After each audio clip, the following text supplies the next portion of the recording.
কি একটা অবস্থা! রাত ৩টায় এই গাড়ি নিয়ে এই রাস্তা দিয়ে যাচ্ছিল।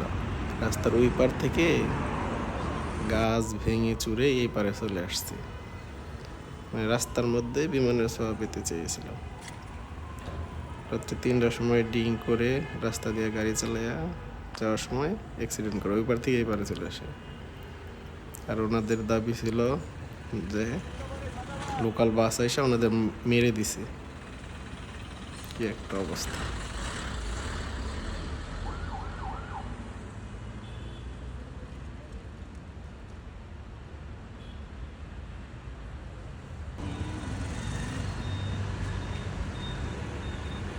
এই সাইডে কিছু নাই।